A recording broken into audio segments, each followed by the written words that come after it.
اچھا یہ بھی کامن سوال ہے بھائی، کہہ رہے ہیں والدہ کا انتقال ہوا، ان کے ذمے کچھ نمازیں تھیں، تو کیا ہم وہ فدیہ دیں گے؟ دیکھیں اصولی طور پہ فدیہ واجب تو کسی کے نزدیک بھی نہیں ہے اگر ماں نے وصیت نہیں کی تھی، واجب تو نہیں ہے.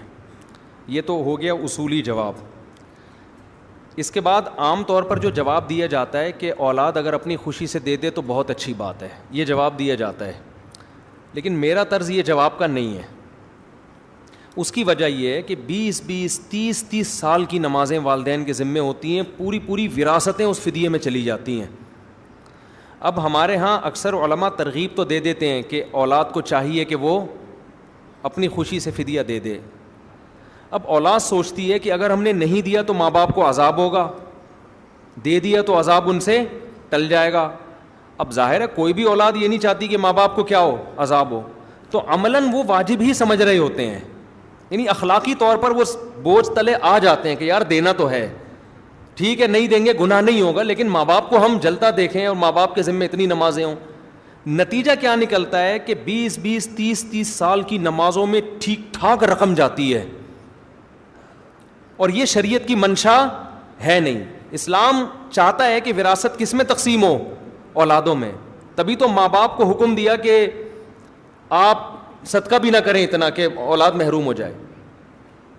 تو اس لیے میں جو مسئلہ بیان کرتا ہوں نا وہ یہ بیان اور شرعاً یہ جو نمازوں کا فدیہ ہے نا یہ کوئی حدیث سے ثابت بھی نہیں ہے. یہ تو حضرات فقہا نے زندگی میں نماز کو روزے پر اس طور پہ قیاس کیا ہے کہ بھائی جب روزے کا فدیہ ہو جاتا ہے تو اللہ سے امید کی جا سکتی ہے کہ نماز کا بھی فدیہ ہو جائے گا.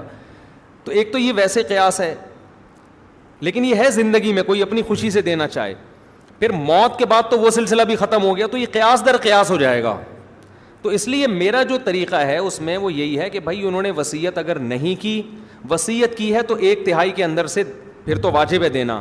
اگر وصیت نہیں کی ہے تو اب یہ سلسلہ کیا ہو گیا، ختم. کیونکہ اصل تو یہ تھا کہ اصل تو فدیہ تھا ہی نہیں نمازوں کا، اصل تو توبہ استغفار تھا، وہ نہیں کیا تو اب توبہ استغفار ہی ہے. تو اب بجائے اس کے کہ لاکھوں روپے فدیے میں دو، اچھا خاصا اولاد کے لیے مسائل کھڑے ہو جاتے ہیں، تو سیدھا جتنی اللہ توفیق دے بس صدقہ خیرات ان کے لیے کر دیا کرو. اس میں لوگ حساب لگا رہے ہوتے ہیں 10 سال 20 سال، 2-4 نمازیں ہو تو چلو ہے بھی، اب 20 سال سے لوگ نمازیں نہیں پڑھ رہے تو اولادوں کے تو پھر 2 آدمی کر رہے ہو تو ہم فتویٰ دیں کہ ان کے بچے یہ کام کر لیں. 5% لوگ نمازی ہیں، 95% 30 سال کی نمازیں لے کے جا رہے ہیں، تو کیا 95% لوگ ساری رقمیں صدقوں میں کر دیں گے؟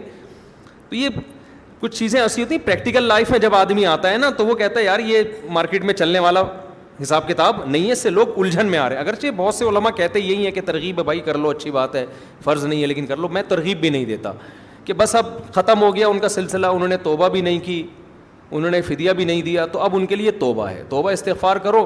باقی صدقات و خیرات کا دروازہ تو قیامت تک کھلا ہوا ہے، تو بجائے کیلکولیشن کرنے کے نمازیں اتنی تھی، ویسے ہی جتنی توفیق ہوا کرے صدقہ کر دیا کرو اور اللہ سے ان کے لیے استغفار کرو. اگر اللہ نے یہ حکم دیا ہوتا نا کہ نماز اسی وقت ذمے سے ہٹے گی جب تک فدیہ نہیں دیا جائے گا، پھر تو ہم کہتے کہ جب اللہ نے کہہ دیا ہے تو ابا سے نمازوں کو ساقط کرنے کے لیے ہم فدیہ دیں گے. اللہ میاں نے تو ایسا کچھ کہا ہے نہیں ہے، تو ہم محض ایک اللہ کی سے اچھی امید لگا کے ایک کام کر رہے ہیں. تو بس پھر توبہ استغفار اور حسب توفیق صدقہ خیرات کافی ہے، بجائے اس کے کہ آپ اس کی بیٹھ کے کیلکولیشن کریں.